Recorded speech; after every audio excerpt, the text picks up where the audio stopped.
The moment you set foot in that country, you step into high danger.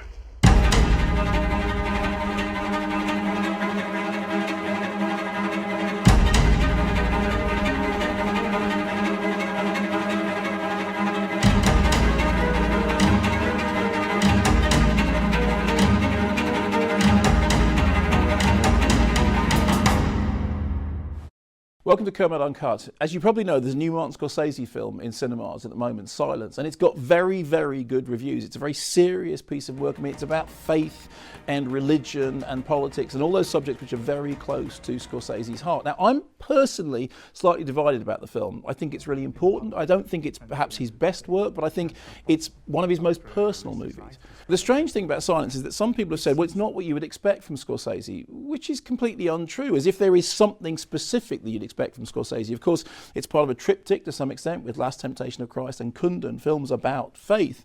But when people say Scorsese, often you get a particular impression of a film. I mean, for example, there is a Scorsese retrospective going on at the BFI, and we're going to get re-releases in UK cinemas of Goodfellas and Taxi Driver, two of his most celebrated works. And when people say Scorsese, that's what they think of. They think of those films and perhaps Mean Streets and Raging Bull, the kind of classic collaborations with Robert De Niro.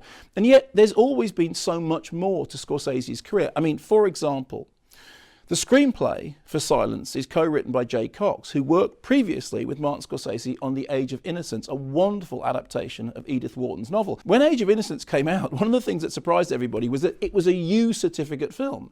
I mean, the BBFC advice literally said contains no material likely to harm or offend, which was fairly remarkable for a Scorsese film. In fact, he's made two U certificate films, the other one being Hugo, based on the book The Invention of Hugo Cabret, which was nominally a children's film, a story about a child, which also found Scorsese exploring 3D. Now, neither of those movies are what you think of as classic Scorsese movies, but he's done so much else outside of the gangster canon.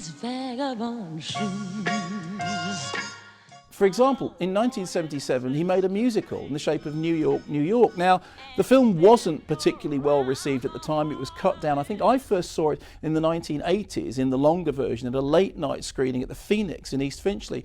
And I was really bowled over by it, not least because I'd heard very, very lukewarm reports about what the film was like. Of course, music is very important to Scorsese. He gave us The Last Waltz, which in turn gave us Spinal Tap, and a series of wonderful music documentaries, including works about Bob Dylan and, of course, George Harrison.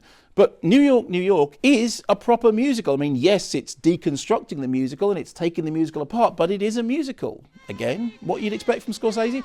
Perhaps not. But in many ways, it's a very, very personal work.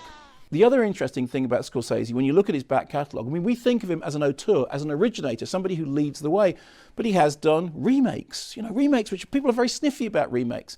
Cape Fear came out, public loved it, critics loved it. I wasn't crazy about it, frankly, but it was a big hit. Plus, The Departed, the film for which Scorsese finally won that long overdue Oscar, is, of course, a remake. It's weird, it's going to be one of those pub quiz questions of all the films Scorsese could have won an Oscar for, which was the one that finally got it for him? Yeah, that's right, The Departed, a remake of Infernal Affairs.